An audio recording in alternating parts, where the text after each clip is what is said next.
오빠, 관 밀봉은 언제 끝난대? 서류 넘기려면 시간 없어. 시어머니가 누워 계신 영안실 바로 위층. 자식들은 슬퍼하기는커녕 어머니의 건물을 어떻게 나눠 가질지 계산기만 두드리고 있었습니다. 하지만 그들은 몰랐을 겁니다. 모두가 포기하고 돌아선 그 차가운 곳에서 그것을 막은 사람은 단 한 명이었습니다. 어머니, 저예요. 지원이, 제 손 느껴지세요? 고졸 며느리 강지원. 그녀는 어떻게 시어머니를 살려냈을까요? 그리고 어떻게 끝까지 버텨냈을까요?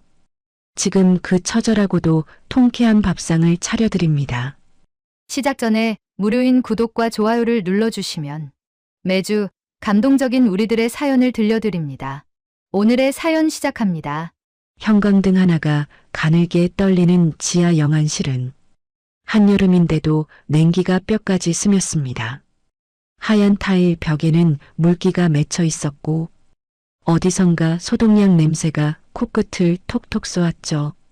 스테인리스 안치대 위에 하얀 천을 덮은 시어머니 최말순 여사가 누워 있었고 그 옆에 며느리 강지원이 홀로 서 있었습니다. 내일 입관식에 입힐 명주 수의를 두 팔에 가지런히 펼쳐든 지원의 입술이 파르르 떨렸어요. 직원이 서류를 가지러 위층에 올라간 뒤였습니다. 위층 빈소는 이 지하와 딴 세상이었죠. 국화꽃 향이 진하게 퍼지는 넓은 빈소에서 지금쯤 남편 박정민은 검은 완장을 매만지며 조문객들 앞에서 눈시울을 붉히고 있을 것이고 신우이 박유진은 휴지를 코에 대고 어깨를 들썩이며 거짓 울음을 짜내고 있을 시간이었습니다. 수의를 가져오라는 심부름은 박정민이 지원에게 턱짓 한 번으로 떠넘긴 것이었어요. 장례식장에 온 뒤로 지원이 맡은 일이란 국밥 날라다 상 차리기, 조문객 신발 정리하기, 그리고 이렇게 아무도 내려오고 싶어 하지 않는 지하 영안실 심부름이 전부였습니다. 시어머니가 살아계실 때도 그랬죠. 새벽 4시에 식당 불을 켜는 건 언제나 지원이었고 마지막에 불을 끄는 것도 지원이었습니다. 그런데 명절 때 친척들 앞에서 박정민은 늘 이렇게 말하곤 했어요. 지원이는 집에서 좀 쉬어. 식당 일은 내가 알아서 할게. 그 말을 들을 때마다 지원은 앞치마 끈을 매만지며 웃기만 했습니다. 진짜 속이 어땠는지는 아무도 묻지 않았죠. 지원은 수의 옷깃을 여미다가 하얀 천을 조심스럽게 걷어 시어머니의 어깨 쪽을 드러냈습니다. 수의를 입히려면 어깨 폭을 맞춰야 했기 때문이었죠. 그 순간 지원의 손이 딱 멈췄습니다. 목덜미 아래쪽으로 기괴하게 번진 푸른 반점이 형광등 불빛 아래 또렷하게 드러났어요. 지원의 콧등이 찡그러졌습니다. 시어머니의 피부에서 남편 박정민이 매일 아침 저녁으로 정성껏 다려 바치던 건강즙 특유의 비릿한 냄새가 올라왔죠. 이게 뭐야? 지원은 중얼거리며 손가락 2개를 시어머니의 목 옆에 가만히 갖다 댔습니다.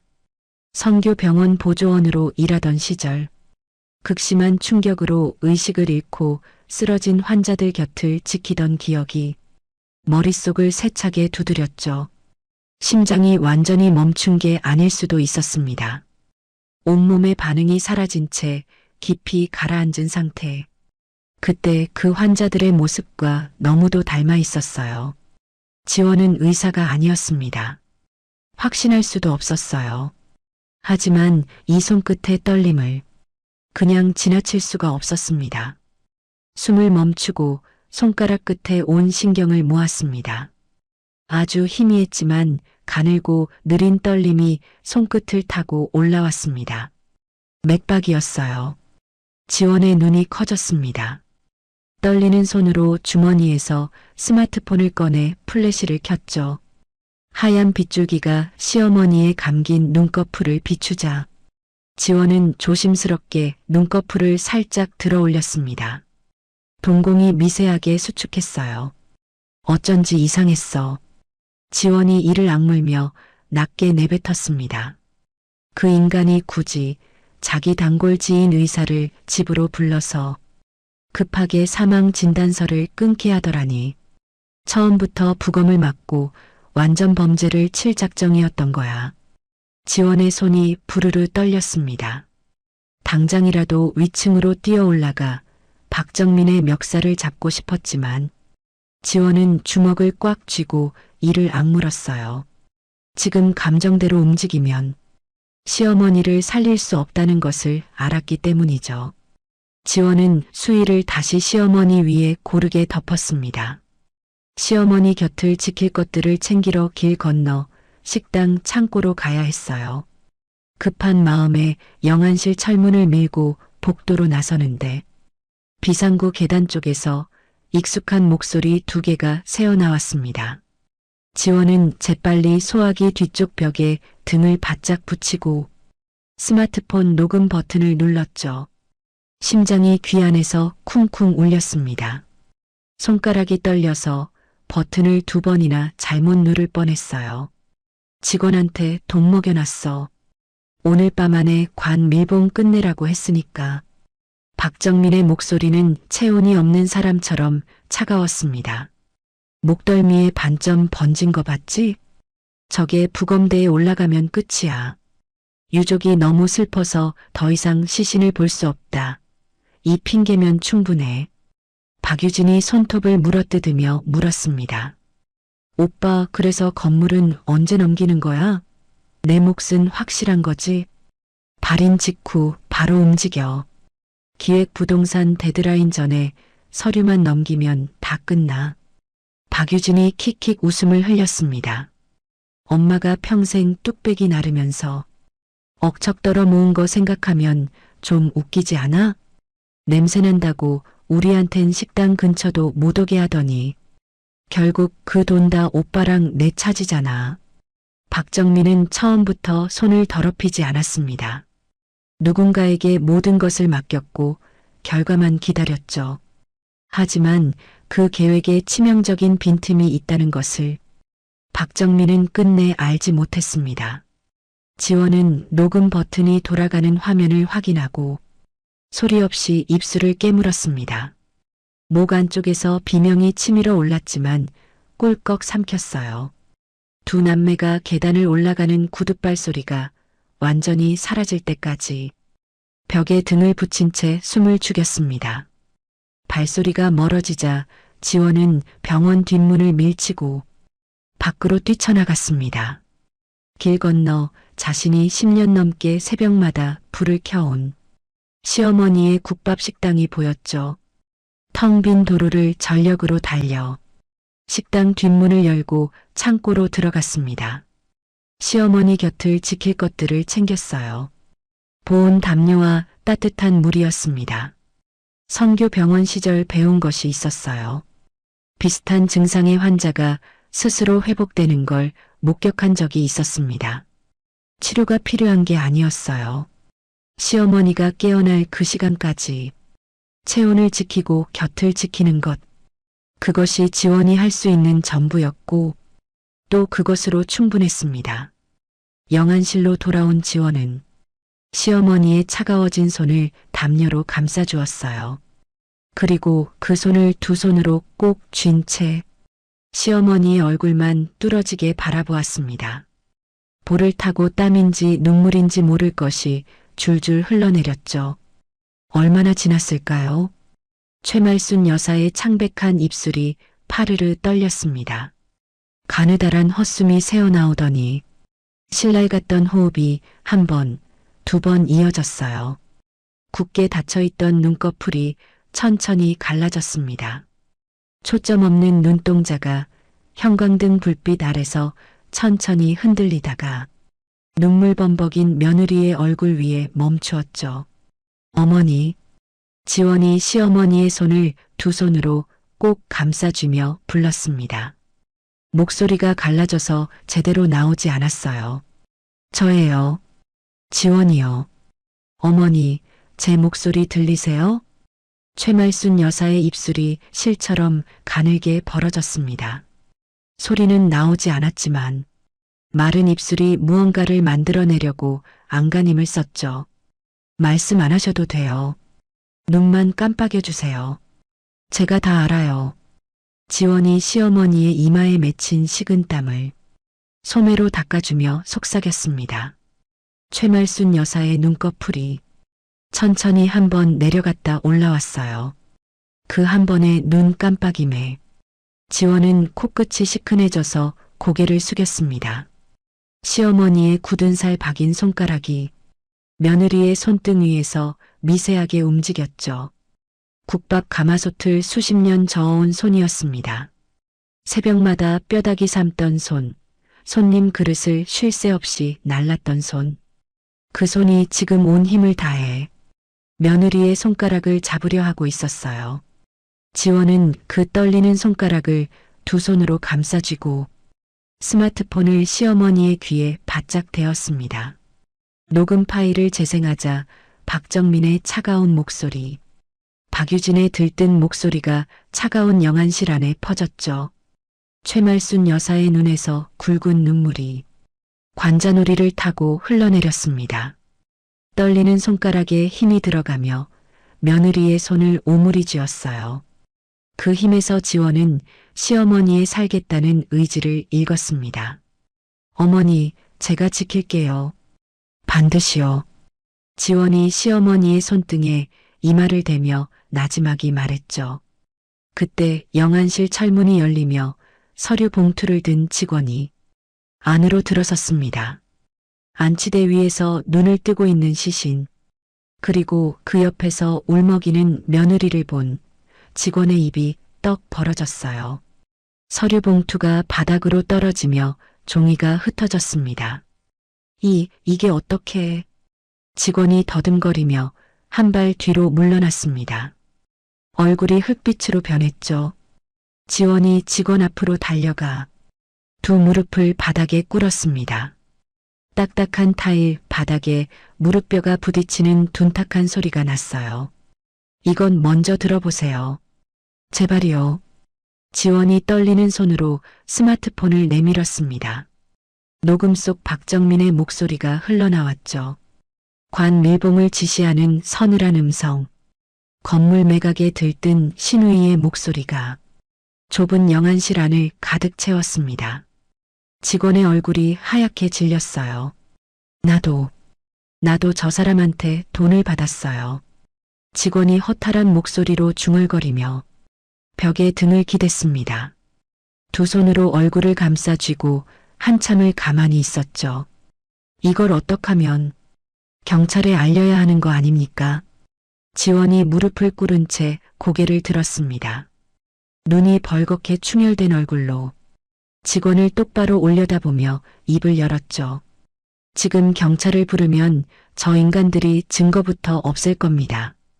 어머니는 차가운 부검대 위에서 진짜로 돌아가시게 돼요.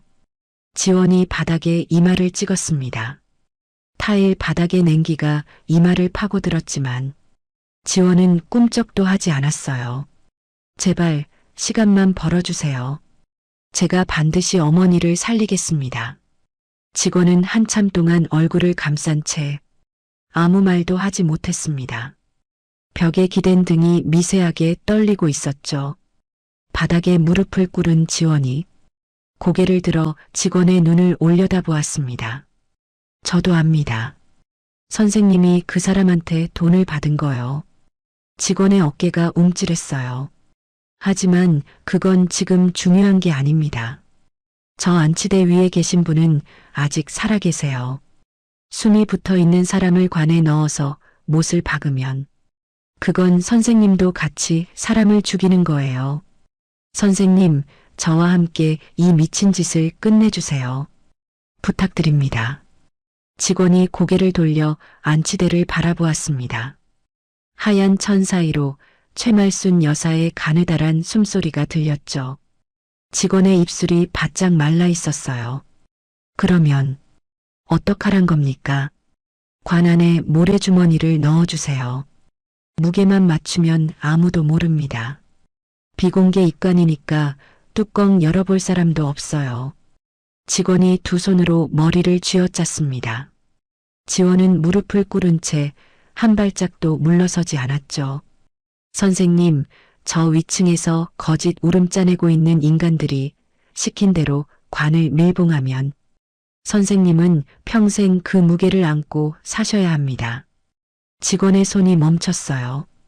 한참을 서 있던 직원이 긴 한숨을 내쉬며 고개를 끄덕였습니다. 모래주머니, 창고에 있습니다. 지원은 바닥에 이마를 한 번 더 짚고 나서야 자리에서 일어났어요. 직원은 혼자 남은 영안실에서 관 속에 모래주머니를 차곡차곡 채웠습니다. 뚜껑을 덮고 못을 박는 망치 소리가 텅 빈 지하에 둔탁하게 울렸죠. 비공개 입관 요청서에 도장을 찍는 직원의 손끝이 떨리고 있었습니다. 그 사이 지원은 영안실 복도 구석에서 스마트폰을 꺼내 전화를 걸었어요. 지배인님, 저 지원이에요. 아이고, 실장님. 이 새벽에 무슨 일이십니까? 오 지배인의 목소리는 잠이 덜 깬 채로 걱정이 가득했습니다. 국밥집에서 20년 넘게 일해온 오 지배인은 지원이 시집온 첫날부터 새벽마다 식당 불을 켜는 모습을 지켜봐 온 사람이었죠. 박정민이 명절에만 얼굴을 비추며 사장 행세를 할 때도 진짜로 식당을 지키는 사람이 누구인지 오 지배인은 알고 있었어요. 지배인님, 지금 탑차 끌고 병원 지하 하역장으로 와주세요. 설명은 도착하시면 할게요. 실장님, 혹시 무슨 일 생기셨습니까? 목소리가 안 좋으신데요. 어머니가 살아계세요. 전화기 너머로 오 지배인의 숨소리가 뚝 끊겼습니다. 지배인님, 자세한 건 오시면 말씀드릴게요. 부탁드립니다. 알겠습니다. 지금 바로 가겠습니다. 오 지배인은 더 묻지 않았어요. 20년을 함께한 사람의 목소리에서 장난기는 한 톨도 없다는 걸 알았기 때문이죠. 지원은 전화를 끊고 영안실로 돌아왔습니다. 최말순 여사를 안치대에서 조심스럽게 일으켜 앉혔어요. 시어머니의 몸은 아직 힘이 없어서 지원의 어깨에 축 기댔습니다. 지원은 시어머니의 등을 한 손으로 받치며 복도에 세워둔 대형 세탁물 카트 앞으로 옮겼죠. 카트 바닥에 깨끗한 린넨을 깔고 그 위에 시어머니를 눕힌 뒤 페린넨으로 덮었습니다. 하얀 시트 사이로 시어머니의 손만 살짝 빠져나와 있었어요. 지원은 그 손을 조심스럽게 시트 안으로 넣어주며 속삭였습니다. 어머니, 조금만 참으세요. 금방이에요. 지원은 마스크를 쓰고 카트 손잡이를 잡았습니다. 화물 엘리베이터 버튼을 누르는 손가락 끝이 차가웠어요. 엘리베이터 문이 열리고 지원은 카트를 밀며 안으로 들어갔습니다. 지하 3층 버튼을 누르자 철제 문이 느릿느릿 닫혔죠. 문이 열렸습니다. 지하 하역장은 콘크리트 벽에 형광등 하나가 겨우 버티고 있는 어둑한 공간이었어요. 카트를 밀고 나서는 순간 지원의 발이 멈췄습니다. 어둠 속에서 누군가 통화를 하고 있었죠. 아니, 내일 발인 끝나자마자 바로 서류 들고 오라고. 박정민이었습니다. 불과 대여섯 걸음 앞에 박정민이 스마트폰을 귀에 대고 서 있었어요. 지원의 심장이 목구멍까지 치밀어 올랐습니다. 박정민이 통화를 끊고 고개를 돌렸죠. 마스크를 쓴 지원과 눈이 마주쳤습니다. 뭐야, 이 시간에 여기서 뭐 하는 거야? 빈소리 낸 세탁물 내리러 왔어요. 지원은 떨리는 목소리를 억지로 눌러 담았습니다. 박정민의 시선이 카트 위로 향했어요. 쌓인 린넨 더미가 미세하게 움직였습니다. 카트 안에서 최말순 여사가 기침을 참기 위해 자기 허벅지를 있는 힘껏 꼬집고 있었죠. 박정민이 카트 쪽으로 눈길을 한 번 줬어요. 바로 그때 오 지배인이 운전석에서 내리며 큰 소리로 말했습니다. 아이고, 사장님. 저 지금 빈소 음식물 버리러 왔는데 이거 좀 봐주십시오. 봉투가 터져서 야단났습니다. 오 지배인이 허둥지둥 탑차 뒷칸을 열었어요. 음식물 쓰레기 냄새가 하역장 가득 퍼졌습니다. 박정민이 코를 틀어막으며 얼굴을 찡그렸습니다. 아, 지독하네. 다른 데서 버려. 예. 죄송합니다. 오 지배인이 연신 허리를 굽히며 박정민의 시선을 카트에서 멀리 끌어당겼죠. 박정민은 미간을 찌푸린 채 하역장 출구 쪽으로 발걸음을 돌렸습니다. 카트 쪽은 거들떠보지도 않았어요. 박정민의 뒷모습이 완전히 사라지자 지원의 무릎에서 힘이 빠졌습니다. 카트 손잡이를 잡은 채 고개를 숙이고 거칠게 숨을 몰아쉬었죠. 오 지배인이 재빨리 다가와 카트 한쪽을 잡으며 낮은 목소리로 물었어요. 실장님, 괜찮습니까? 네, 괜찮아요. 빨리 옮겨야 해요. 두 사람은 카트를 탑차 뒷칸에 싣고 병원을 빠져나왔습니다. 길 건너 국밥식당 뒷문으로 들어간 지원은 오 지배인과 함께 시어머니를 지하 골방으로 옮겼어요. 골방 입구에는 식당을 처음 열던 시절에 달아둔 두꺼운 방화문이 있었습니다. 세월에 녹이 슬고 페인트가 벗겨졌지만 안쪽까지 철판을 덧댄 묵직한 문이었죠. 방화문 왼쪽 벽면에는 낡은 합판으로 막아둔 쪽문이 하나 더 있었어요. 식당 창고와 골방을 잇는 통로로 창업 초기 식자재를 옮길 때 쓰던 문이었습니다. 지원은 그쪽 문 자물쇠 상태를 손으로 훑어 확인하고 나서야 시어머니를 골방 안온돌 바닥에 조심스럽게 눕히고 이불을 덮었어요. 어머니, 여기가 식당 지하 골방이에요. 따뜻하죠? 최말순 여사가 미세하게 고개를 끄덕였습니다. 온돌 바닥에 온기가 차가워진 시어머니의 등을 천천히 데우고 있었죠. 몇 시간 뒤 골방 문을 조심스럽게 두드리는 소리가 났어요. 지원이 문을 열자 검은색 모자를 눌러 쓴 여자가 의료 가방을 들고 서 있었습니다. 과거 해외 선교병원에서 함께 일했던 동료 전문의였죠. 지원아, 환자 상태부터 보자. 전문의는 가방을 열고 최말순 여사의 맥박과 호흡을 살폈어요. 수액줄을 연결하고 체온과 상태를 안정적으로 유지할 수 있게 처치했습니다. 전문의의 손놀림은 빠르고 정확했죠. 생명에는 지장 없어. 장례 기간 동안 이 상태로 유지할 수 있게 세팅해 놓을게. 지원이 전문의의 손을 꼭 잡았어요. 고마워. 정말 고마워. 고맙긴. 선교병원 시절에 네가 나한테 몇 번을 살려줬는데. 전문의가 짧게 웃으며 수액 속도를 조절했습니다.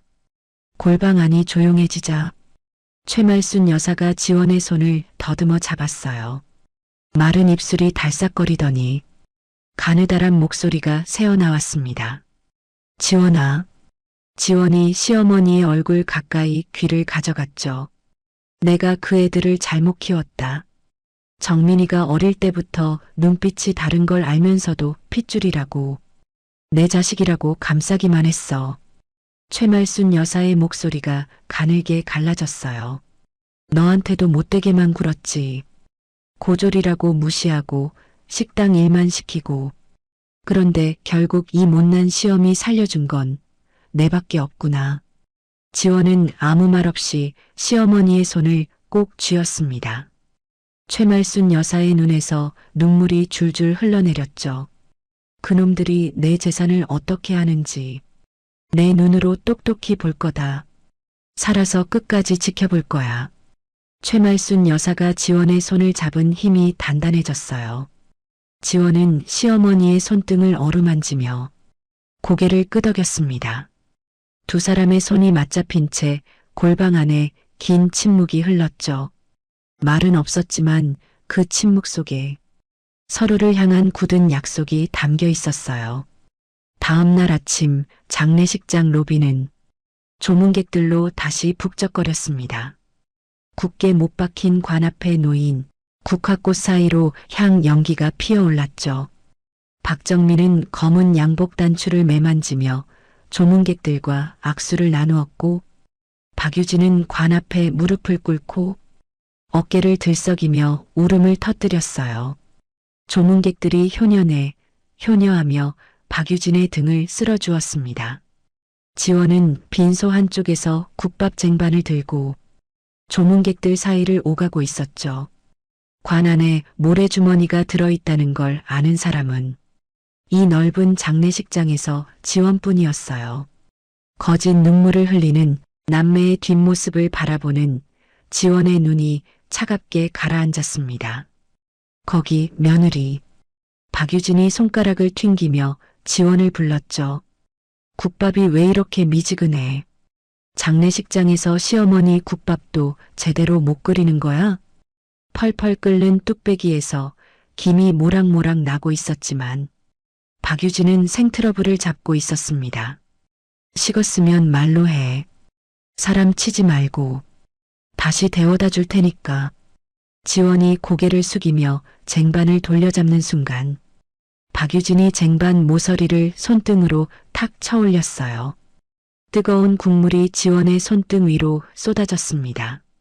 사기 그릇이 바닥에 떨어지며 깨지는 소리가 로비에 울렸죠. 아이고, 이것 봐. 이렇게 허술하니까 시어머니한테 맨날 구박받은 거야. 박유진이 조문객들을 향해 한숨을 내쉬며 고개를 저었어요. 우리 오빠가 저런 애를 데려와서 어머니 속을 얼마나 썩였는지 몰라요. 조문객 몇 명이 혀를 끌끌 찼습니다. 그 시선이 지원에게 향했죠. 지원은 국물에 데어 벌겋게 부풀어 오른 손등을 앞치마에 꾹 눌렀어요. 아무 말 없이 무릎을 꿇고 깨진 그릇 조각을 하나하나 주워 담았습니다. 바닥에 엎질러진 국밥을 걸레로 닦아내는 지원의 손끝이 가늘게 떨리고 있었죠. 지원은 자리에서 일어나 빈 쟁반을 들고 주방 쪽으로 돌아섰습니다. 아무도 보지 않는 복도에 들어서자 지원은 벽에 등을 기대고 대인 손등을 꽉 쥐었어요. 이를 악물고 눈을 감았습니다. 기다려, 조금만 기다려. 지원은 부풀어 오른 손등을 내려다보며 천천히 숨을 고르고 주방으로 향했죠. 장례 둘째 날 밤이었습니다. 조문객이 모두 빠져나간 뒤 식당 1층에 불이 켜졌어요. 박정민과 박유진이 사무실 문을 열고 안으로 들어섰습니다. 도장이 어딨는지 알아? 박정민이 사무실 책상 서랍을 거칠게 잡아당기며 물었죠. 몰라. 엄마가 그런 거 알려준 적이 있어야지. 박유진이 캐비닛 문을 활짝 열며 대답했어요. 서류 뭉치가 바닥으로 쏟아졌습니다. 박정민은 책상 위에 놓인 서류함을 통째로 뒤집었죠. 영수증 묶음, 식당 장부, 거래처 명함이 바닥에 뒤섞였어요. 박유진은 벽에 걸린 액자 뒤쪽을 뒤지고 찬장 안그릇 사이사이를 헤집었습니다. 조용하던 사무실이 순식간에 난장판이 됐죠. 그 소리가 바닥을 타고 지하 골방까지 내려왔어요. 천장에 뚫린 낡은 환풍구는 1층 사무실 바닥과 바로 맞닿아 있었습니다. 이불을 덮고 누워있던 최말순 여사의 눈이 번쩍 떠졌죠. 서랍 부딪히는 소리, 서류 찢기는 소리, 그리고 자식들의 목소리가 녹슨 환풍구 틈새로 고스란히 흘러내렸어요. 찾았다. 박정민의 목소리가 떨어졌습니다. 엄마 인감이야. 책상 맨 아래 서랍에 테이프로 붙여놨더라. 박유진이 헐레벌떡 달려오는 발소리가 들렸죠. 진짜네. 오빠, 이거면 되는 거지? 이것만 있으면 서류는 문제 없어. 박정민이 스마트폰을 꺼내 전화를 걸었어요. 신호음이 2번 울리고 상대가 받았습니다. 나야. 도장 확보했어. 발인 끝나자마자 명예 넘길 테니까 잔금 준비해놔. 서늘한 목소리가 환풍구를 통해 골방 안에 또렷하게 울렸죠. 아, 그리고 식당 건물도 같이 넘길 거야. 매각 목록에 추가해. 골방 안에서 최말순 여사의 손이 부르르 떨렸어요. 전문의가 걱정스러운 눈으로 수액줄을 살폈습니다. 발인 직후에 바로 움직여. 하루라도 늦으면 안 돼. 전화를 끄는 박정민의 표정이 굳어 있었습니다.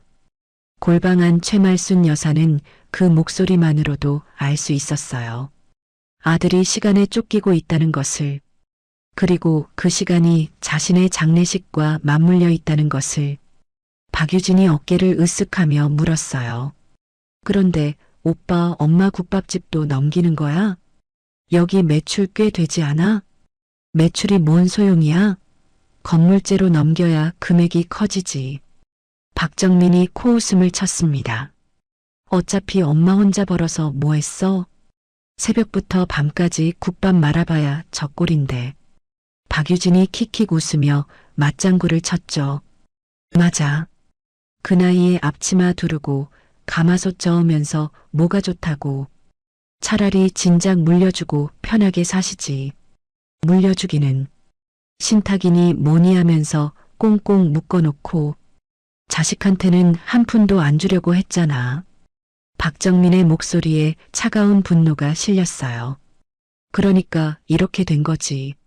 환풍구 아래 골방 바닥에 누운 최말순 여사의 눈에서 눈물이 소리 없이 흘러내렸습니다. 두 손으로 이불깃을 움켜쥔 손가락 마디가 하얗게 질렸죠.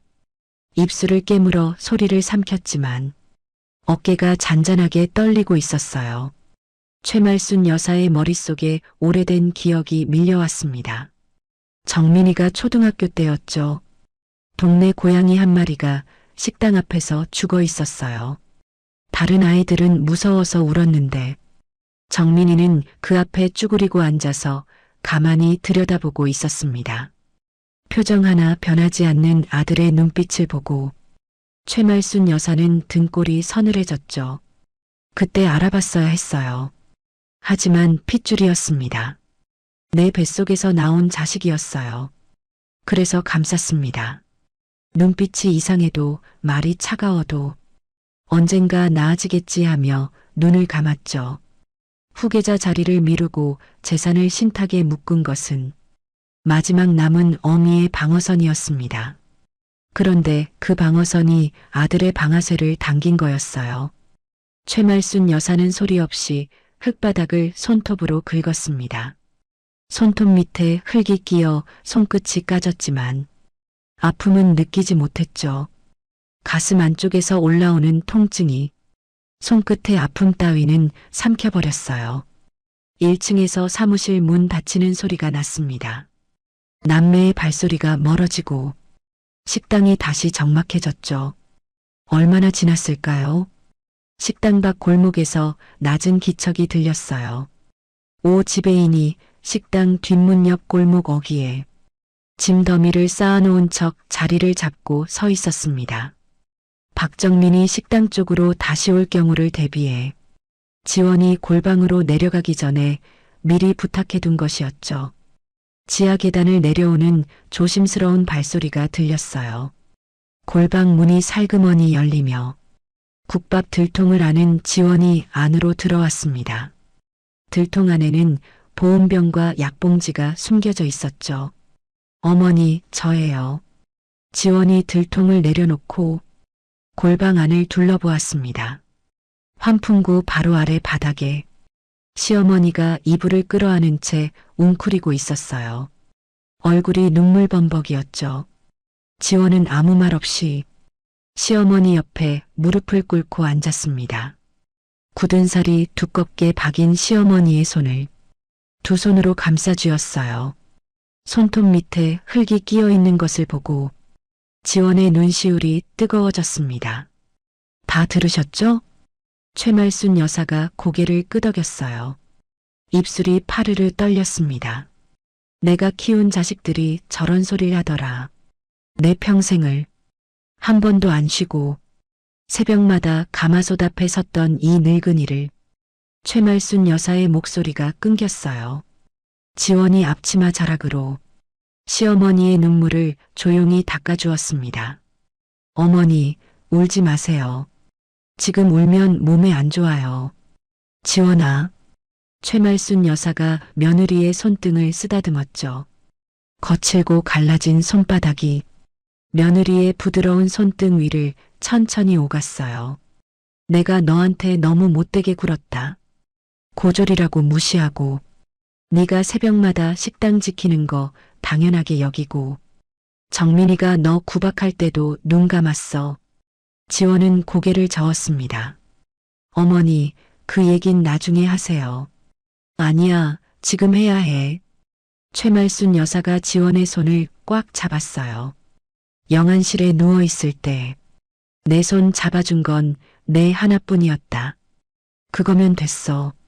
지원의 눈에서 눈물이 볼을 타고 흘러내렸습니다. 최말순 여사가 며느리의 귀에 입을 바짝 대고 속삭였어요. 본가 안방 장롱 뒤에 금고가 있다. 비밀번호는 최말순 여사가 네 자리 숫자를 또박또박 말했죠. 금괴하고 폐물이 들어있어. 정민이가 손대기 전에 네가 먼저 빼돌려야 한다. 지원이 고개를 끄덕이며 시어머니의 손을 꼭 쥐었어요. 알겠습니다, 어머니. 제가 반드시 지킬게요. 최말순 여사가 힘겹게 고개를 끄덕이며 눈을 감았습니다. 바로 그때였죠. 1층에서 식당 문 열리는 소리가 났어요. 사무실에서 차 키를 떨어뜨린 박정민이 혹시나 하고 지하 계단 쪽까지 찾아 내려오는 발소리였죠. 뚜벅뚜벅 무거운 발소리가 지하 계단 쪽으로 다가오고 있었습니다. 지원의 얼굴이 사색이 됐어요. 재빨리 보온병과 약봉지를 들통 안에 밀어넣고 이불 밑으로 숨겼습니다. 전문의가 수액 챔버에서 똑똑 떨어지는 물방울 소리조차 문 너머로 들릴까봐 수액 조절기를 꽉 틀어쥐었죠. 지원은 골방문에 등을 바짝 붙이고 숨을 죽였어요. 발소리가 지하 계단을 한 칸, 두 칸 내려왔습니다. 골방 안에 있는 세 사람 모두 숨도 쉬지 못했죠. 쿵! 박정민이 지하에 내려서는 소리가 났어요. 뚜벅뚜벅 골방 문 앞까지 다가온 발소리가 멈추었습니다. 덜컹! 문 손잡이를 거칠게 잡아당기는 소리가 울렸죠. 지원은 등 뒤로 전해지는 문이 진동해 이를 악물었어요. 문은 꼼짝도 하지 않았습니다.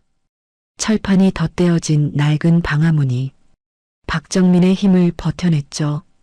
덜컹, 덜컹. 박정민이 문 손잡이를 두 번 더 잡아당겼어요. 문 너머로 거친 숨소리가 들렸습니다. 골방 안에 미세한 고깃국 냄새가 스며 있었죠. 지원이 들통에 숨겨 가져온 국밥의 잔향이었어요. 문 앞에 선 박정민이 코를 킁킁거리며 고개를 갸웃했습니다. 뭐야, 이 냄새. 지원의 손이 무릎 위에서 떨렸어요.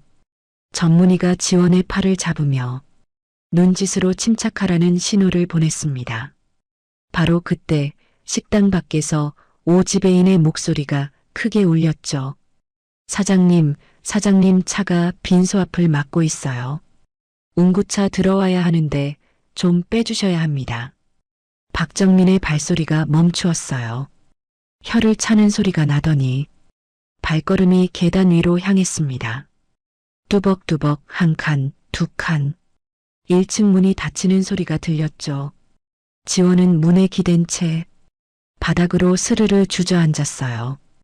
온몸에 힘이 풀려서 손가락 하나 움직일 수 없었습니다. 전문의가 지원의 어깨를 잡아주었죠. 괜찮아, 지원아. 갔어. 지원은 떨리는 숨을 내쉬며 고개를 끄덕였어요. 골방 안에 긴장이 풀린 뒤에 무거운 침묵이 내려앉았습니다. 장례 셋째 날 아침이었습니다.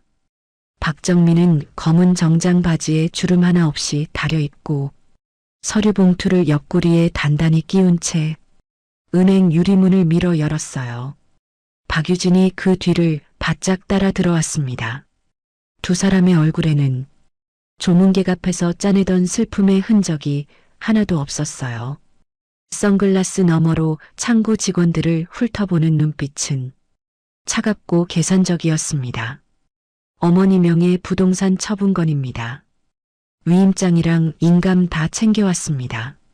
박정민이 서류 봉투를 창구 위에 탁 내려놓으며 말했어요. 직원이 서류를 펼쳐 꼼꼼히 들여다보다가 잠시만 기다려달라는 말을 남기고 자리를 비웠습니다. 박유진이 박정민의 팔을 살짝 건드렸어요. 오빠 문제 없는 거지? 조용히 해. 박정민이 눈도 돌리지 않고 짧게 잘랐습니다.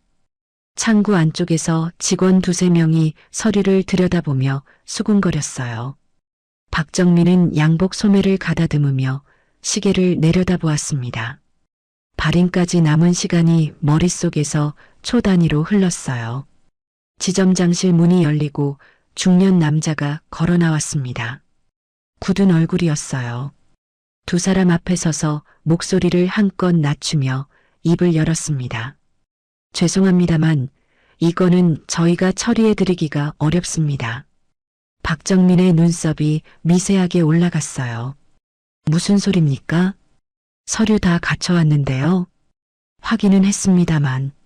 지점장이 서류를 박정민 쪽으로 조심스럽게 밀어내며 말을 이었어요. 최말순 여사께서 생전에 맺어두신 계약이 있습니다. 쉽게 말씀드리면 여사님의 모든 재산은 살아계실 때부터 제3자에게 관리를 맡겨둔 상태입니다.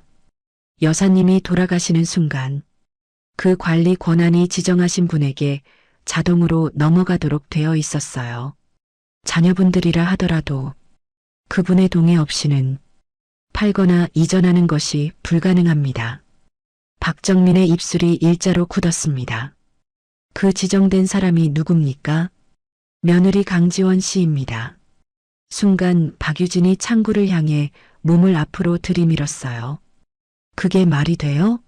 며느리가 무슨 권리로 자식도 아닌 며느리한테 재산을 넘긴다고요? 창구 직원들이 당황한 얼굴로 서로를 쳐다보았습니다. 지점장이 난처한 표정으로 박유진을 달랬어요. 고객님, 목소리를 좀 낮춰주시겠습니까? 낮추라고요? 지금 낮출 상황이에요? 박유진의 목소리가 올라가자 로비에 있던 다른 손님들이 일제히 고개를 돌렸습니다. 박정민은 여전히 움직이지 않았어요. 두 눈이 지점장을 향해 고정된 채 차갑게 가라앉아 있었죠. 그 계약 무효로 만들 방법은 없습니까? 그건 저희 소관이 아닙니다. 지점장이 단호하게 고개를 저었어요. 박유진이 창구 위에 놓인 서류 봉투를 집어 던졌습니다. 봉투가 창구 너머로 날아가 직원의 어깨에 부딪혔어요.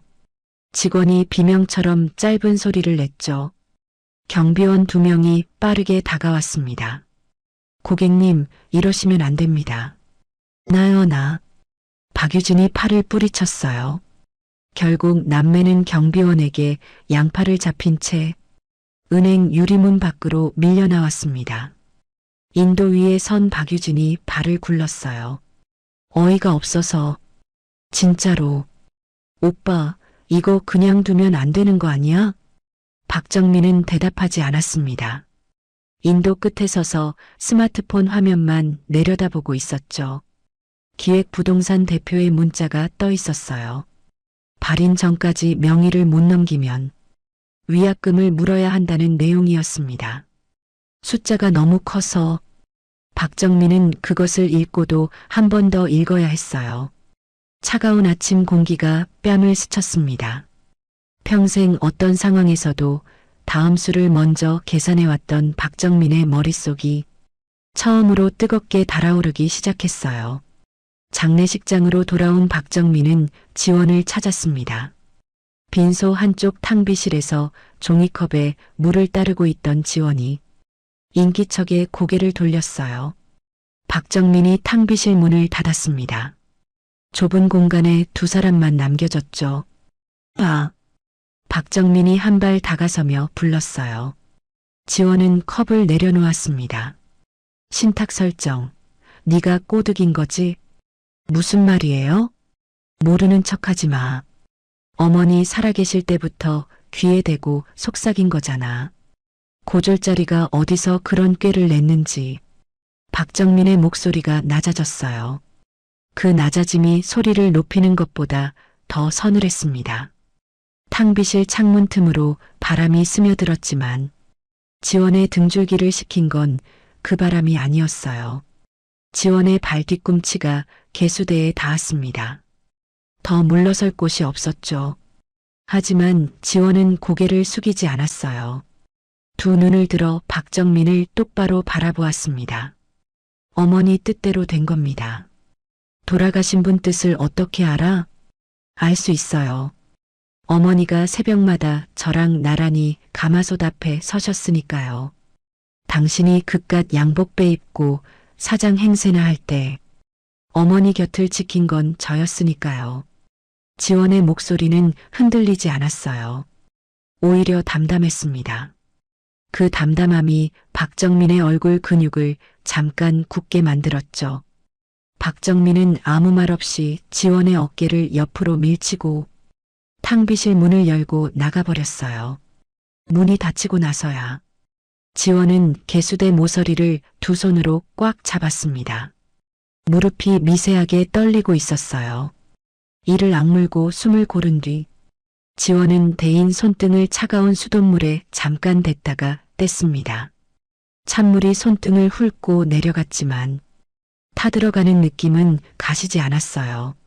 지원은 거울 속 자신의 얼굴을 바라보았습니다. 눈밑이 거뭇하게 내려앉아 있었죠. 장례식장에 온 뒤로 제대로 눈을 붙인 적이 없었어요. 밤마다 골방을 오가고 낮에는 쟁반을 들고 빈소를 누볐습니다. 그래도 괜찮았어요.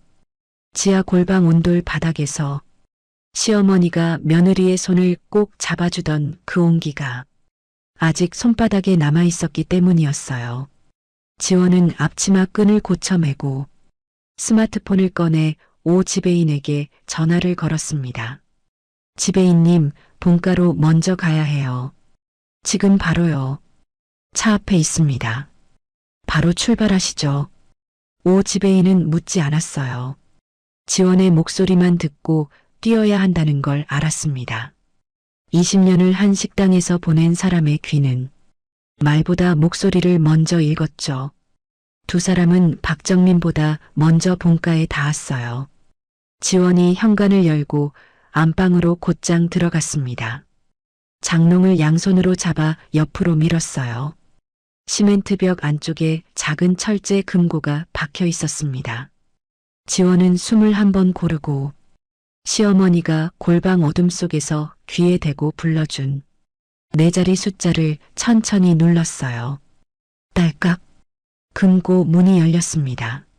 안에는 노란 금괴 세 덩이와 비닐에 꼼꼼히 쌓인 폐물 봉투들이 놓여 있었어요. 지원은 청가방을 펼쳐 금괴와 폐물을 하나하나 담았습니다. 손이 떨렸어요.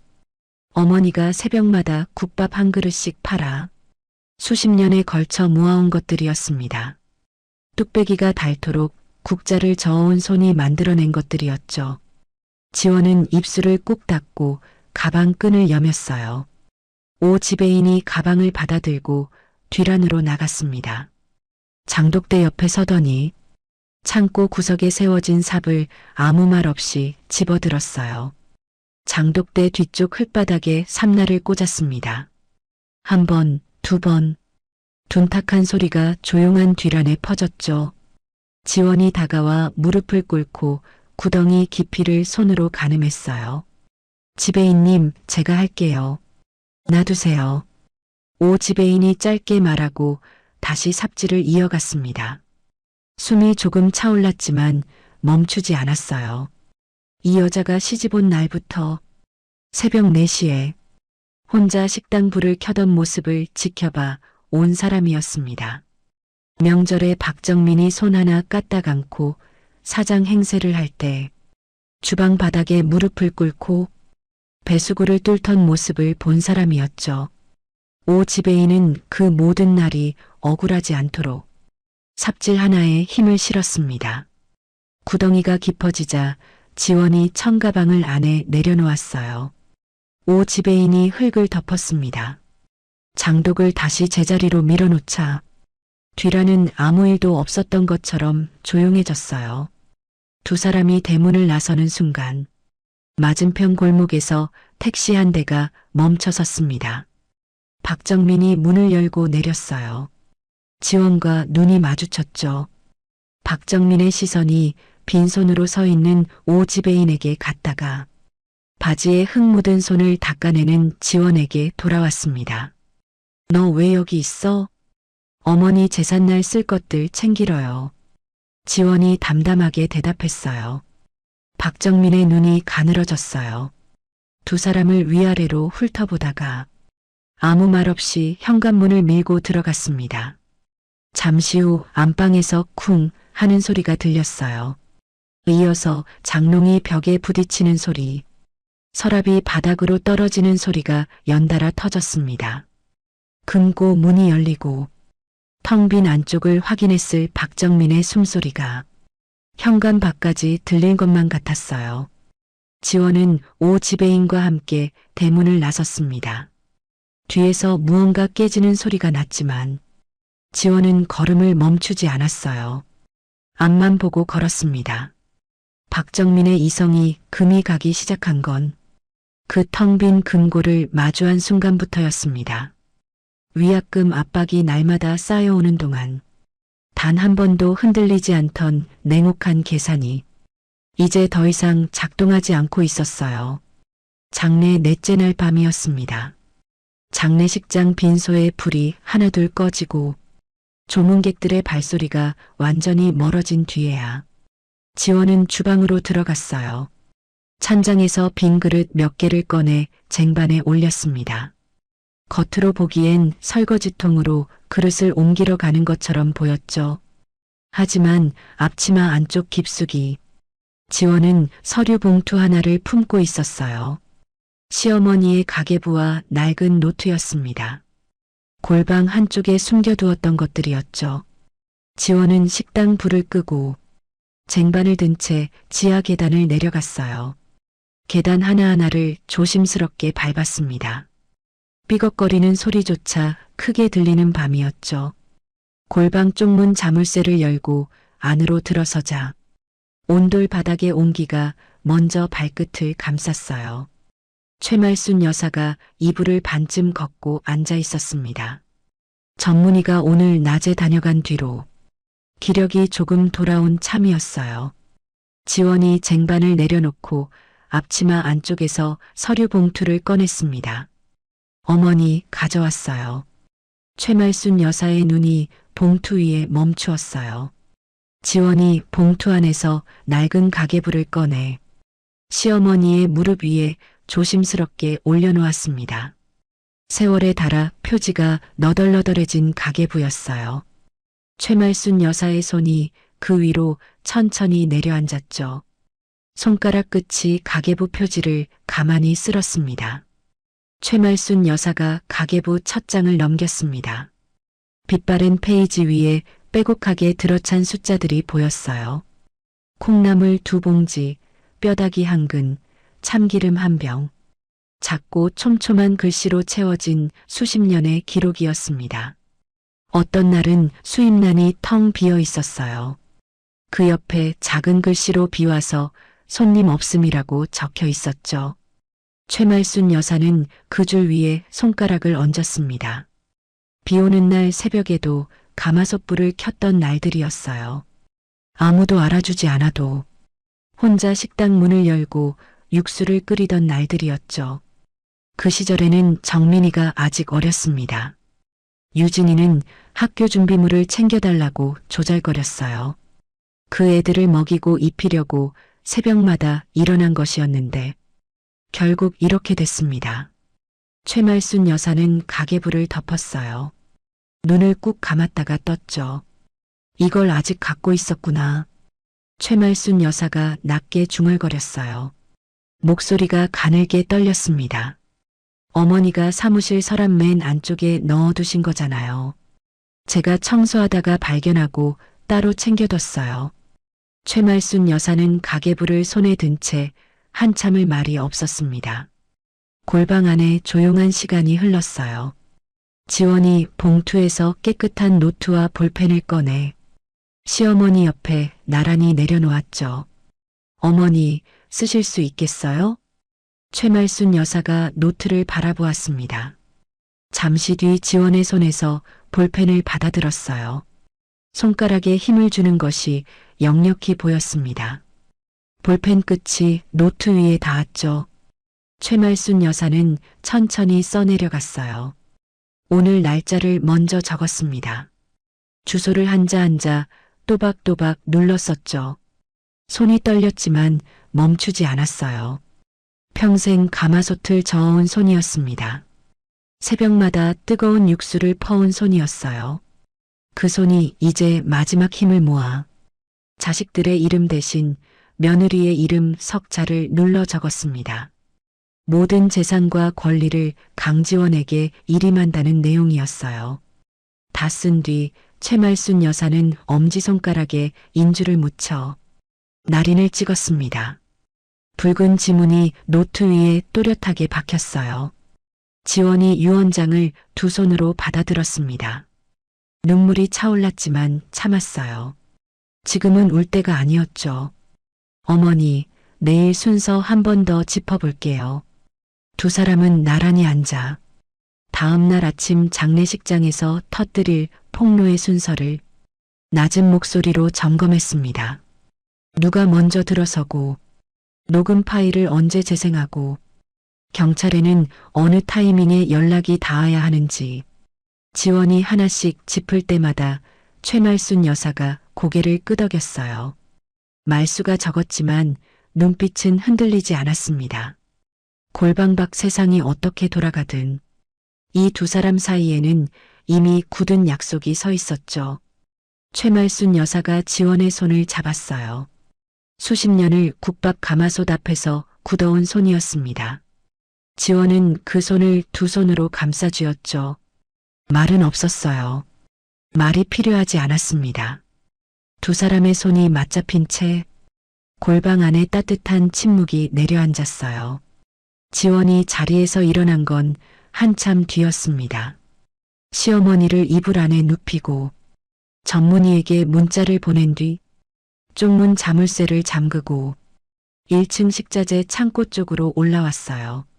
지원은 창고로 나와 선반 위를 훑었습니다. 내일 아침 폭로 현장에서 재생해야 할 녹음 파일. 그 생각만으로도 가슴이 단단하게 조여들었습니다. 빨리 준비를 마쳐야 한다는 다급한 마음에 지원은 서둘러 몸을 돌렸습니다.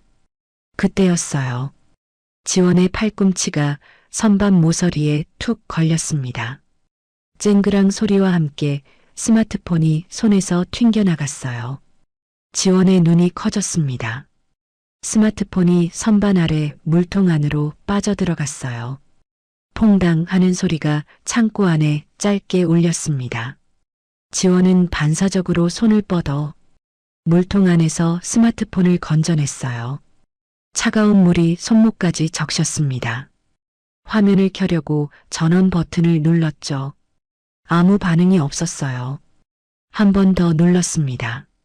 화면은 까맣게 꺼진 채였어요. 지원의 다리에서 힘이 빠졌습니다. 창고 바닥에 주저앉아 스마트폰을 두 손에 올려놓았어요. 이 안에 담긴 것이 무엇인지 지원은 알고 있었습니다. 비상구 계단 틈새에서 온몸을 벽에 바짝 붙인 채 손가락이 떨려 버튼을 두 번이나 잘못 누르면서도 담아낸 녹음이었어요. 박정민의 서늘한 목소리, 박유진의 들뜬 웃음소리, 내일 아침 장례식장 로비에 울려 퍼져야 할 그 소리가 지금 이 까만 화면 안에 갇혀 있었습니다. 지원은 이를 악물었어요. 손이 떨렸지만 가만히 있을 수 없었습니다. 스마트폰 옆면을 손톱으로 더듬어 분해했어요. 배터리를 빼내고 부품을 하나씩 떼어냈습니다. 그러고는 창고 선반 위를 훑었어요. 식자재들 사이에 묵직한 통들이 줄지어 있었습니다. 습기를 막으려고 쌓아둔 실리카겔 통이었어요. 지원은 통 하나를 열어 스마트폰 부품들을 하나하나 묻었습니다. 하얀 알갱이들이 부품을 덮었어요. 통 뚜껑을 닫고 가슴에 안았습니다. 지원은 창고 바닥에 주저앉은 채 통을 무릎 위에 올려놓고 양손으로 꼭 감싸쥐었어요. 차갑고 딱딱한 플라스틱이었지만 지원은 그것을 생명줄처럼 꽉 안고 눈을 감았습니다. 시어머니를 살려낸 5일, 새벽마다 지하 계단을 오르내린 발걸음, 소름 끼치는 남편의 눈을 똑바로 바라보며 버텨낸 시간, 그 모든 것의 증거가 지금 이 통 안에 있었습니다. 내일 아침까지 그것만 믿고 버텨야 했어요. 창고 불을 끄고 나오는데 선반 한쪽에 기대어 세워진 묵직한 쇠지렛 대가 눈에 들어왔습니다. 오래된 공사 자재였어요. 식당을 처음 열 때부터 창고 한쪽을 지키던 물건이었죠. 지원은 그것을 흘깃 바라보다가 발걸음을 옮겼습니다. 그 시각 장례식장에서는 박정민의 스마트폰이 울리고 있었어요. 기획부동산 대표였습니다. 발인 전까지 명의를 넘기지 못하면 위약금 전액을 즉시 청구하겠다는 최후 통첩이었어요. 박정민은 통화를 끊고 스마트폰을 테이블 위에 내려놓았습니다. 조용히 내려놓은 것처럼 보였지만 테이블이 미세하게 흔들렸어요. 박정민은 자리에서 일어났습니다. 식당 건물, 그 지하 어딘가에 비자금이나 권리증이 숨어 있을 것이라는 생각이 머릿속을 파고들었어요. 어머니가 수십 년을 지킨 건물이었습니다. 분명히 무언가 있을 거라고 박정민은 확신했죠. 장례식장 문을 밀치고 나가는 박정민의 발걸음이 빨랐어요. 식당 1층 카운터가 넘어지는 소리가 지하까지 울렸습니다. 쿵, 쿵. 계단을 내려오는 발소리가 거칠고 무거웠어요. 골방 안에서 실리카겔통을 가슴에 안고 있던 지원의 얼굴이 하얗게 질렸습니다. 발소리가 가까워졌어요. 지원은 통을 내려놓고 골방 문 쪽으로 달려갔습니다. 문고리를 두 손으로 꽉 잡았어요. 손가락 마디가 하얗게 변할 만큼 힘을 주었습니다. 등을 문에 바짝 붙이고 온몸의 무게를 문에 실었어요. 발소리가 멈추었습니다. 골방 문 바로 앞이었어요. 지원은 숨을 멈추었습니다. 심장 소리가 귓속에서 쿵쿵 울렸죠. 문 너머로 거친 숨소리가 들렸어요. 잠시 침묵이 흘렀습니다. 그러더니 발소리가 멀어지는가 싶었다가 다시 가까워졌어요. 주방 쪽으로 향하는 소리였습니다. 뭔가를 집어드는 소리가 났어요. 무겁고 단단한 쇠붙이가 타일 바닥에 긁히는 소리였죠. 끼기깃깃. 그 소름 끼치는 마찰음이 다시 골방 문 앞으로 돌아왔습니다. 지원은 문고리를 더 세게 잡았어요. 손바닥이 땀으로 흥건했습니다. 문 너머의 침묵이 어떤 소리보다 무겁게 내려앉았어요. 발인을 앞둔 새벽이었습니다. 골방 안은 조용했지만 그 조용함이 오히려 숨을 막았어요. 최말순 여사는 이불을 턱 밑까지 끌어올린 채 누워 있었습니다. 전문의가 수액줄을 살피며 맥박을 짚었어요. 손끝에 전해지는 박동이 아까보다 빨라져 있었습니다. 호흡이 얕아지고 있어. 전문의가 지원에게 낮게 말했어요. 지원이 시어머니 곁에 무릎을 꿇었습니다. 어머니, 저 여기 있어요. 눈 뜨세요. 최말순 여사의 눈꺼풀이 가늘게 떨렸어요. 위층에서 뭔가 넘어지는 소리가 났습니다. 쿵, 또 쿵. 지원의 얼굴이 굳었어요. 박정민이 아직 돌아가지 않은 것이었습니다. 밤새 식당 안을 뒤지고 있는 것이었죠. 최말순 여사의 가슴이 빠르게 오르내렸어요. 저 소리가 자기 아들이 내는 소리라는 걸 시어머니는 알고 있었습니다. 전문의가 수액 속도를 조절하며 지원에게 눈짓을 보냈어요.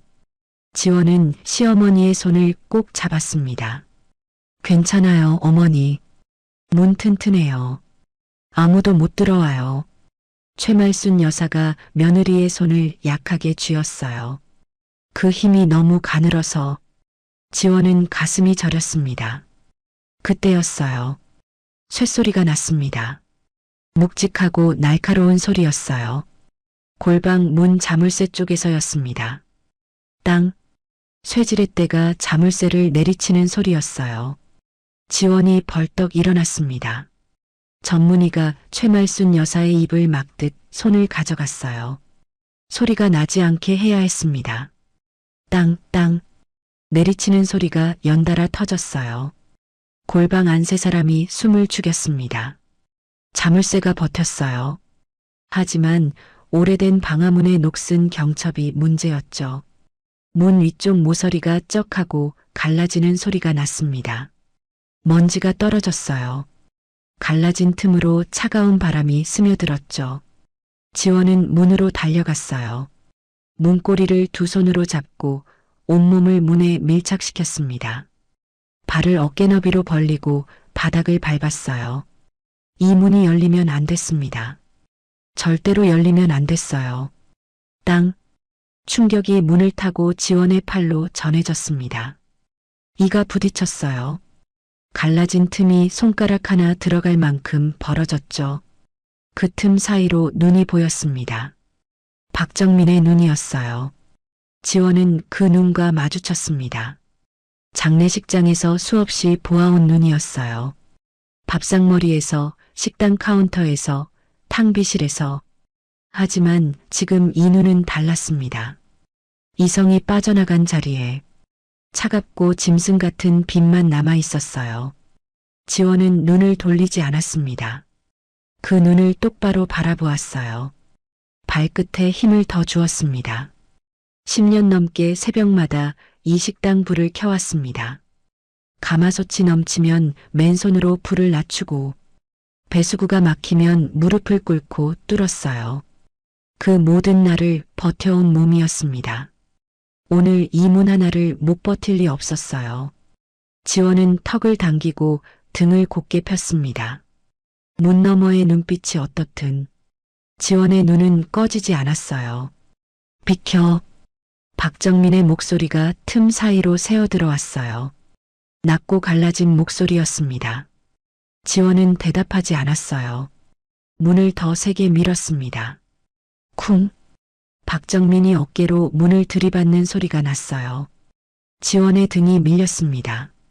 발이 바닥을 긁었죠. 이를 악물고 버텼어요. 쿵, 쿵.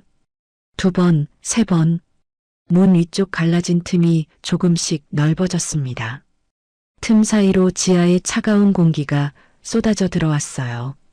문 파편 하나가 떨어지며 지원의 이마를 스쳤습니다. 따끔했어요. 손끝으로 이마를 짚자 축축했죠. 피었습니다. 지원은 손을 앞치마에 닿고 다시 문고리를 잡았어요. 이마에서 흘러내리는 것이 느껴졌지만 지원은 문에서 등을 떼지 않았습니다. 골방 안쪽에서 소리가 났어요. 전문의가 최말순 여사를 부축하다가 의료용 트레이를 건드린 것이었습니다. 쟁그랑 소리가 작지만 또렷하게 울렸어요. 문 너머에서 움직임이 멈추었습니다. 박정민이 귀를 기울이는 것이 느껴졌어요. 지원은 숨을 멈추었습니다. 전문의도 최말순 여사도 골방 앞 모두가 굳어버렸어요. 안에 누가 있어? 박정민의 목소리가 낮아졌습니다. 물음이 아니었어요. 확인이었죠. 쇠지렛대가 다시 들리는 소리가 났습니다. 이번에는 달랐어요. 자물쇠가 아니라 문짝 자체를 노리는 소리였죠. 문 전체가 흔들렸습니다. 지원의 등을 타고 진동이 올라왔어요. 골방 안 최말순 여사의 호흡이 가빠졌습니다. 전문의가 재빨리 옆에 붙었어요. 어깨를 잡고 등을 토닥였습니다. 최말순 여사의 눈이 지원의 등을 향해 고정되어 있었어요. 문에 등을 붙이고 버티는 며느리의 뒷모습을 골방 안에서 시어머니가 바라보고 있었습니다. 평생 아들이 저런 눈을 가진 줄 몰랐어요. 아니, 알면서도 외면했던 거였습니다. 그 무게가 지금 이 며느리의 등 위로 쏟아지고 있었어요. 최말순 여사는 입술을 깨물었습니다. 소리가 나오려는 것을 삼켰어요. 저 며느리를 처음 봤을 때 고졸이라는 말에 마음이 싸늘해졌던 기억이 났어요. 밥상머리에서 말수가 적다고 핀잔을 줬던 날도 떠올랐습니다. 식당 일을 당연하게 시키면서 고맙다는 말 한 번 제대로 못했죠. 그런데 지금 자기 아들이 휘두르는 쇠지렛대 앞에서 저 며느리가 등으로 문을 막고 서 있었습니다. 최말순 여사의 눈에서 눈물이 흘러내렸어요. 소리 없이 흘렀죠. 전문의가 손수건을 건넸지만 최말순 여사는 받지 않았습니다. 이 눈물은 닦으면 안 될 것 같았어요. 이 눈물만큼은 끝까지 흘려야 할 것 같았죠. 쇠지렛대가 치켜 올라가는 소리가 났습니다. 무거운 것이 공중에 뜨는 소리였어요. 지원은 눈을 감았다가 떴습니다. 이 문이 열리면 시어머니가 보입니다. 시어머니가 보이면 모든 것이 끝납니다. 지원은 발 뒤꿈치를 바닥에 박았어요. 마지막 힘을 끌어모았습니다. 바로 그 순간이었어요. 식당 밖에서 요란한 경적 소리가 터졌습니다. 빵빵빵. 연달아 3번. 헤드라이트 불빛이 지하 창문 틈새로 비쳐 들어왔어요. 오 지배인의 승합차였습니다. 박정민의 움직임이 잠깐 멈추었어요. 그 찰나 식당 1층 문이 3개 열리는 소리가 났습니다. 발소리가 계단을 내달렸어요. 오 지배인이었습니다. 지원에게 문자가 없자 새벽 내내 식당 골목 어귀에서 기다리던 오 지배인이 더 이상 기다릴 수 없어 뛰어들어온 것이었어요. 사장님, 오 지배인이 계단 아래에서 외쳤습니다. 박정민이 고개를 돌리는 순간 오 지배인이 달려들어 박정민의 허리를 2팔로 껴안았어요. 이러시면 안 됩니다, 사장님. 2 사람이 지하 바닥으로 뒹굴었습니다. 쇠지렛대가 손에서 떨어지며 바닥을 굴렀어요. 쨍그랑 소리가 지하에 울렸죠. 박정민이 오 지배인을 밀쳐내며 일어섰습니다. 오 지배인도 일어섰어요. 2 사람이 마주 섰습니다. 오 지배인의 숨이 거칠었어요. 나이가 있는 몸이었지만 물러서지 않았습니다. 이 사람이 지원을 어떻게 해왔는지 20년을 지켜본 사람이었으니까요. 박정민이 쇠지렛대를 향해 손을 뻗었어요. 그 순간 스마트폰이 울렸습니다. 박유진이었어요. 박정민이 전화를 받았습니다. 오빠, 지금 어디야? 응구차 들어온대. 상주가 없으면 어떡해. 박정민의 눈이 골방문으로 향했다가 쇠지렛대로 갔다가 다시 스마트폰으로 돌아왔어요. 날이 밝아오고 있었습니다. 지하 창문 틈으로 스며드는 빛이 조금 전보다 밝아져 있었어요. 발인 운구 시간이 코앞이었습니다. 장례식장을 비운 채 여기 있다가는 상주 알리바이가 무너지는 것이었어요. 완벽한 범행을 설계해온 박정민에게 그것만은 허용할 수 없는 균열이었습니다. 박정민은 쇠지렛대를 집어들었어요. 그리고 바닥에 던졌습니다.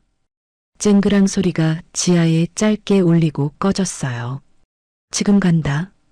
박정민이 전화기에 대고 말했습니다. 오 지배인을 스치듯 지나쳐 계단을 올랐어요. 뚜벅뚜벅. 무거운 발소리가 멀어졌습니다. 1층 문이 닫혔어요. 지하가 조용해졌습니다. 지원은 문에서 등을 뗐어요. 천천히 뒤로 물러나다 그대로 바닥에 주저앉았습니다. 다리에 힘이 하나도 없었어요. 이마에서 흘러내린 것이 뺨까지 닿아 있었습니다. 지원은 그것을 닦지 않았어요. 그냥 앉아서 숨만 쉬었습니다. 오 지배인이 계단을 내려와 지원 앞에 무릎을 꿇었어요. 실장님, 이마가 괜찮아요.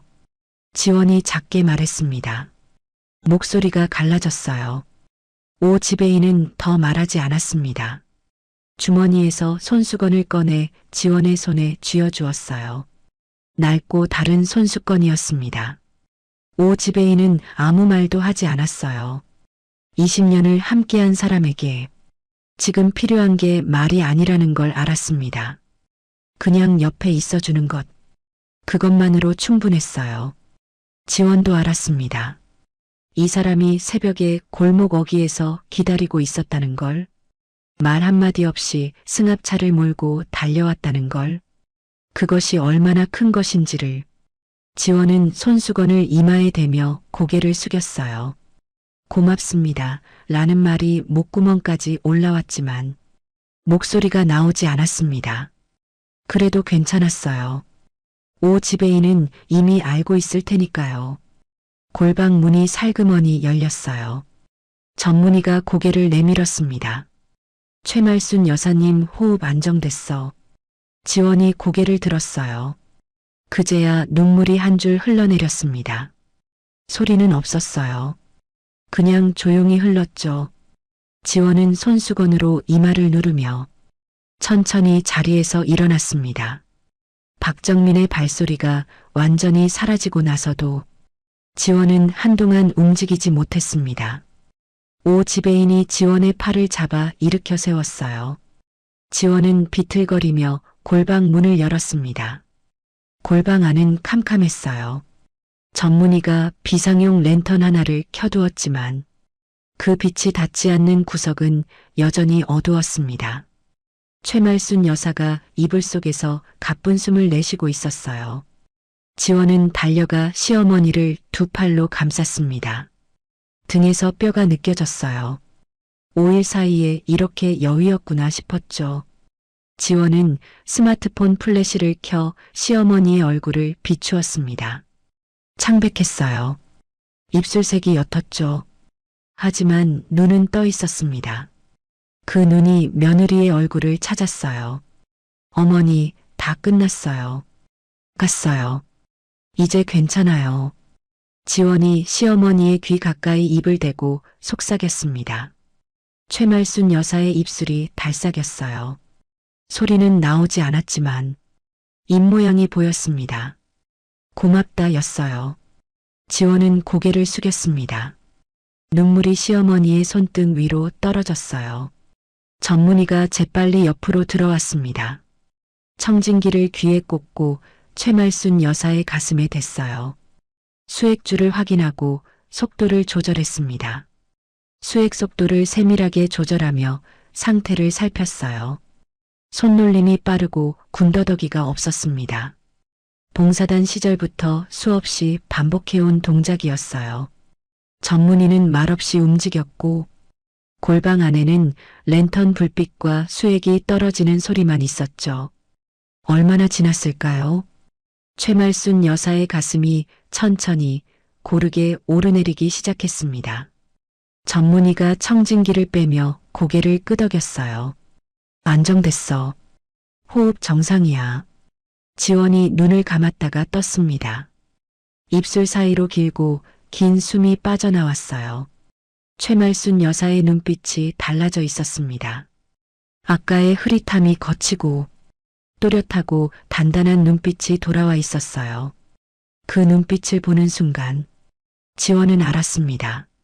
시어머니가 돌아왔다는 걸, 5일을 버텨낸 사람이 마지막 무대를 위해 눈을 뜬 것이었죠. 지원은 자리에서 일어나 창고 쪽문으로 나갔어요.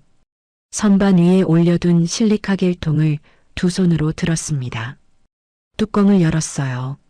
하얀 알갱이들 사이에서 스마트폰 부품들이 나왔습니다.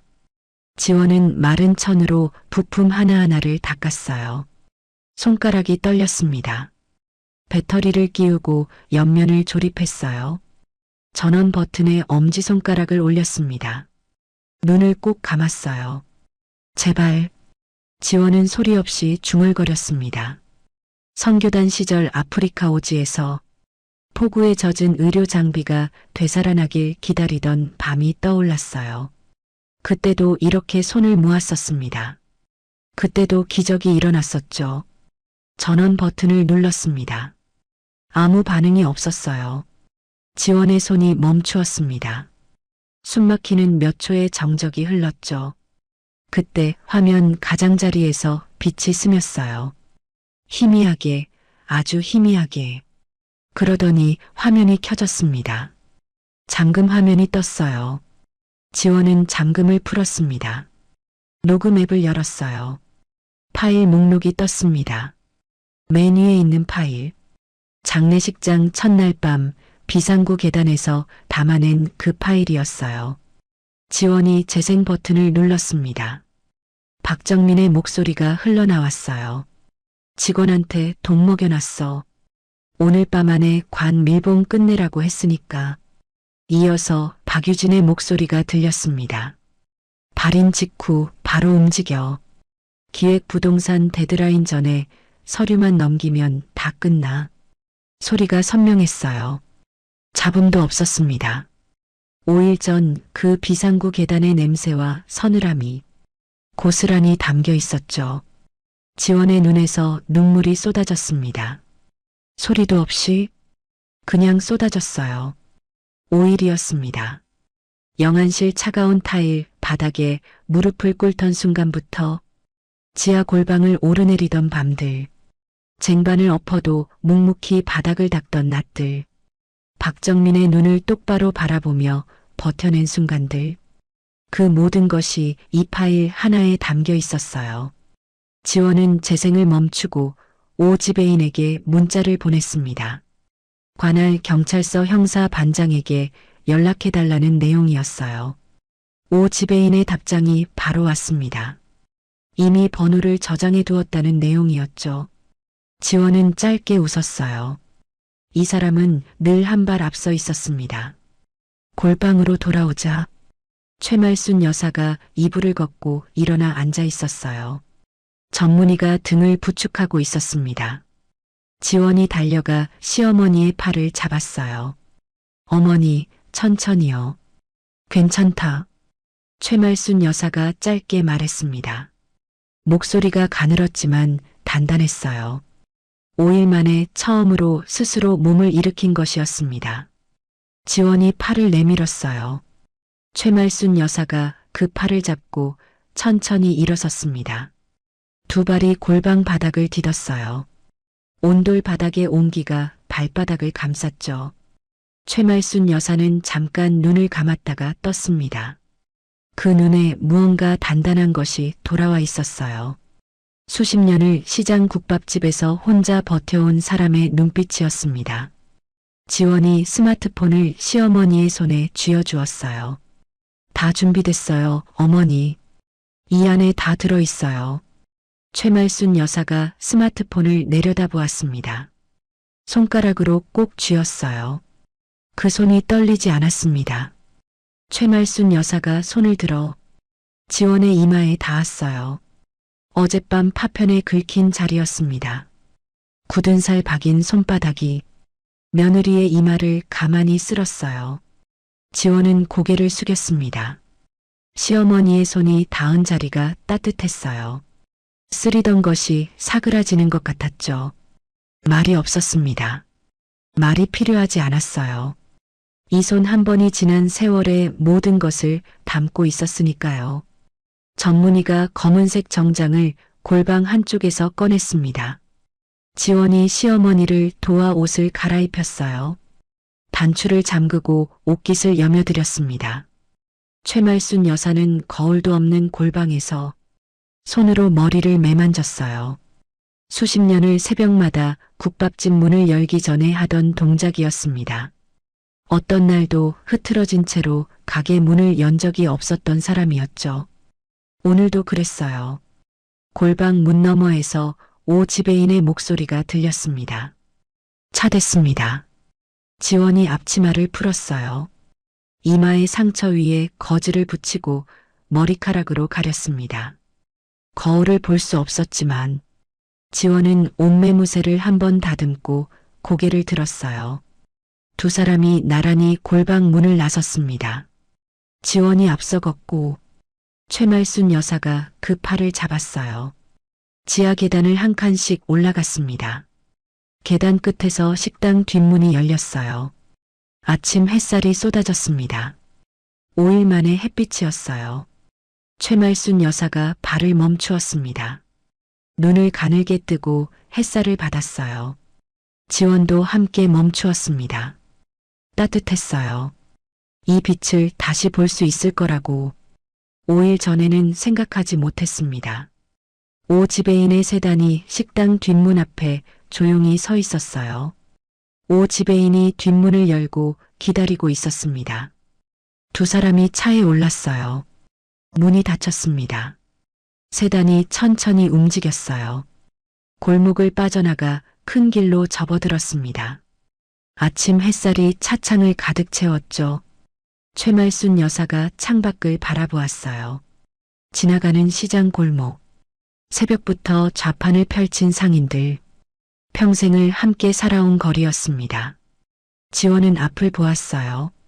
손에 쥔 스마트폰이 단단하게 느껴졌습니다. 5일 전 영안실에서 무릎을 꿇던 그 순간부터 이 아침을 위해 버텨온 것이었어요. 이제 다 왔습니다. 발인 당일 아침이었습니다. 장례식장 로비는 이른 시간부터 조문객들로 가득 찼어요. 국화꽃 화환이 양쪽으로 늘어서고 향 연기가 천장까지 피어올랐습니다. 굳게 못 박힌 관이 단상 위에 놓여 있었어요. 그 앞에서 박정민은 검은 완장을 매만지며 조문객들과 악수를 나누고 있었습니다. 눈가에 핏발이 서 있었어요. 밤새 한숨도 자지 못한 것이 역력했죠. 하지만 표정은 무너지지 않았습니다. 기획부동산 위약금 압박이 턱 밑까지 차올랐어도 이 자리만큼은 완벽한 상주로 서 있어야 했어요. 박유진은 관 앞에 무릎을 꿇고 있었습니다. 흰 손수건을 눈가에 댄 채 어깨를 들썩였어요. 조문객들이 효녀라며 등을 쓸어주었죠. 박유진은 그 손길을 받으며 더 크게 어깨를 흔들었습니다. 눈물 한 방울 나오지 않는 눈으로 소리만 짜내고 있었어요. 운구 시간이 다가왔습니다. 박정민이 직원에게 눈짓을 보냈어요. 슬슬 운구 행렬을 출발시키라는 신호였습니다. 직원이 마이크를 집어들었어요. 바로 그 순간이었습니다. 장례식장 자동문이 열렸어요. 처음에는 아무도 눈치채지 못했습니다. 하지만 로비 안으로 들어서는 사람들을 본 조문객들이 하나둘 고개를 돌리기 시작했어요. 경찰 2명이 양옆에 서 있었습니다. 그 가운데 검은 정장을 차려입은 두 사람이 걸어 들어왔어요. 박정민의 눈이 입구를 향했습니다. 손에 들고 있던 서류 봉투가 바닥으로 떨어졌어요. 최말순 여사였습니다. 그리고 그 옆에 강지원이었어요. 박정민의 입이 벌어졌습니다. 다리가 먼저 알았어요. 무릎이 꺾이며 그대로 바닥으로 주저앉았습니다. 손이 관앞 화환을 잡으려 했지만 화환 대신 영정사진 액자를 건드렸어요. 액자가 바닥으로 떨어지며 유리가 깨졌습니다. 박유진이 소리를 질렀어요. 그 소리에 로비 전체가 얼어붙었습니다. 최말순 여사는 멈추지 않았어요. 지원의 팔을 잡은 채 단상을 향해 걸어갔습니다. 한 걸음 한 걸음. 5일 만에 처음으로 사람들 앞에 서는 걸음이었어요. 다리가 떨렸습니다. 하지만 등은 곧았어요. 수십 년을 새벽마다 가마솥 앞에 서온 사람의 등이었습니다. 최말순 여사가 단상 위에 올라섰어요. 로비 안이 쥐 죽은 듯 조용해졌습니다. 수십 명의 시선이 한 곳으로 모였죠. 최말순 여사가 지원의 손을 들어 올렸습니다. 지원의 손등에는 뜨거운 국물에 대어 아직 가시지 않은 자국이 있었어요. 이마에는 거즈가 붙어 있었습니다. 최말순 여사는 그 손을 높이 치켜들었어요. 로비 앞 모든 사람이 볼 수 있도록 이 며느리가 나를 살렸습니다. 최말순 여사의 목소리가 로비에 울렸어요. 가늘었지만 또렷했습니다. 내 자식들이 나를 죽이려 했어요. 재산을 빼앗으려고. 내가 죽은 줄 알고 장례를 치르는 동안 건물 팔아 돈 챙길 궁리를 했습니다.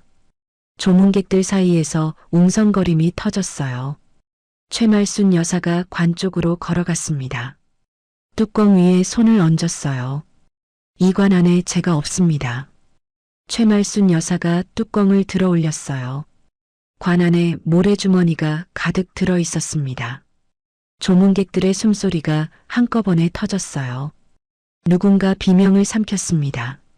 친척 한 명이 자리에서 벌떡 일어섰죠. 지원이 스마트폰을 들어 올렸어요. 볼륨을 최대로 높였습니다. 재생 버튼을 눌렀어요. 박정민의 목소리가 로비 전체에 울려 퍼졌습니다. 직원한테 돈 먹여놨어. 오늘 밤 안에 관 밀봉 끝내라고 했으니까. 이어서 박유진의 목소리가 흘렀어요. 발인 직후 바로 움직여. 기획 부동산 데드라인 전에 서류만 넘기면 다 끝나. 그리고 킥킥거리는 웃음소리가 울렸습니다. 로비가 터졌어요. 친척들이 자리에서 일어섰습니다.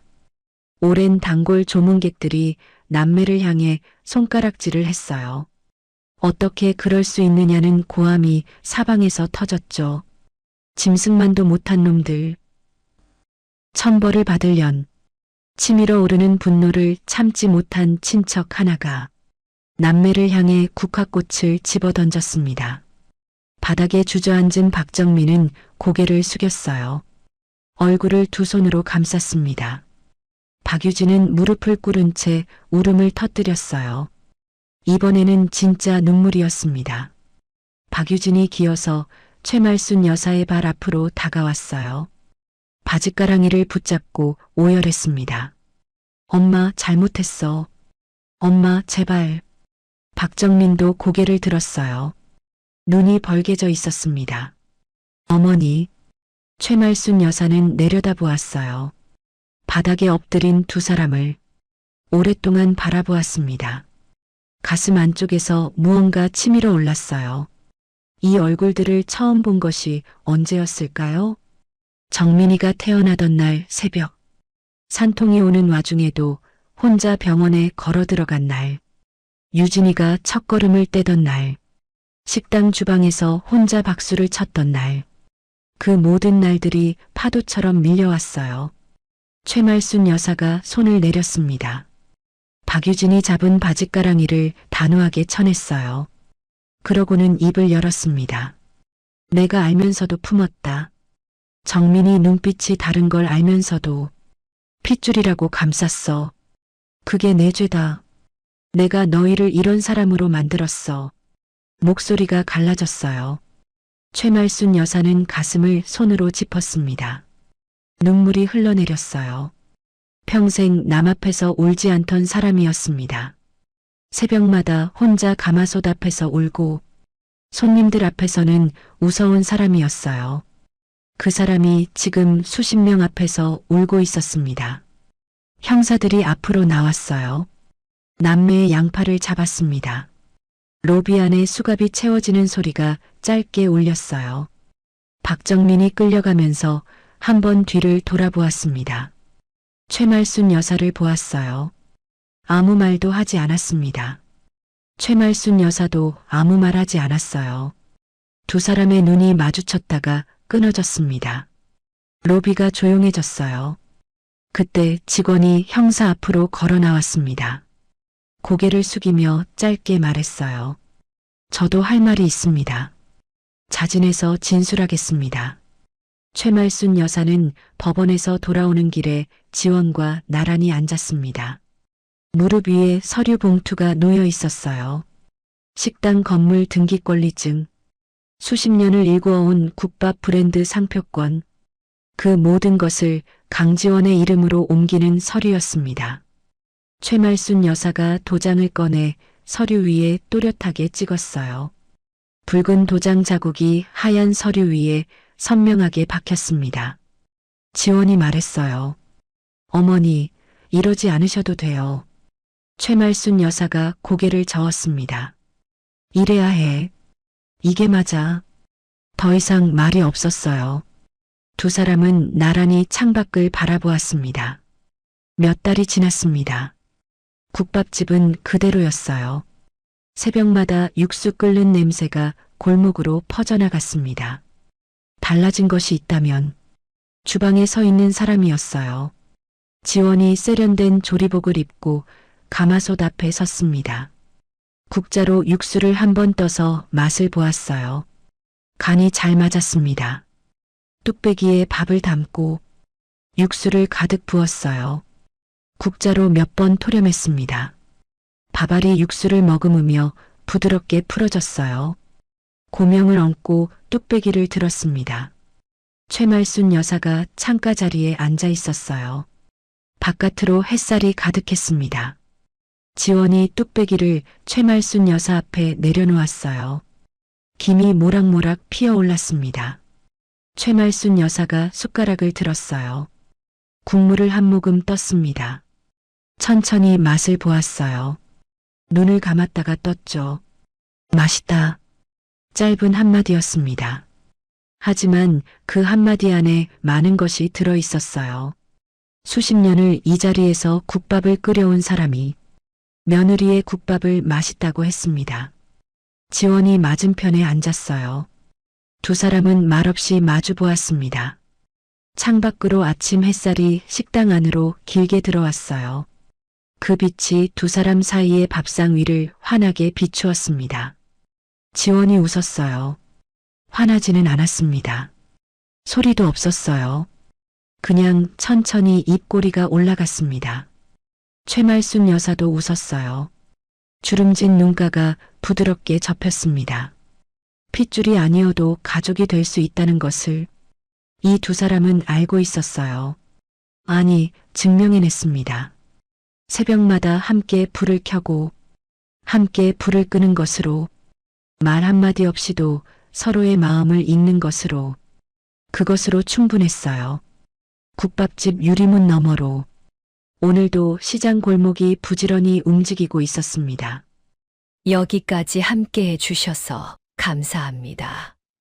강지원이 영안실 차가운 바닥에 무릎을 꿇던 그 순간부터 골방문에 등을 기대고 버티던 그 새벽까지 끝까지 함께 걸어와 주셨군요.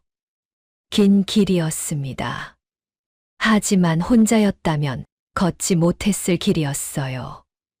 여러분이 곁에 계셨기에 여기까지 올 수 있었습니다. 이 이야기가 마음에 남으셨다면 구독과 좋아요 버튼을 한번 눌러주세요. 그 손길 하나가 저에게는 큰 힘이 됩니다. 세상에는 아직 들려드려야 할 이야기들이 많습니다. 억울하게 참아온 사람들의 이야기, 끝까지 버텨서 결국 이겨낸 사람들의 이야기, 그 이야기들을 가지고 다시 찾아오겠습니다. 오늘도 편안한 하루 되세요. 감사합니다.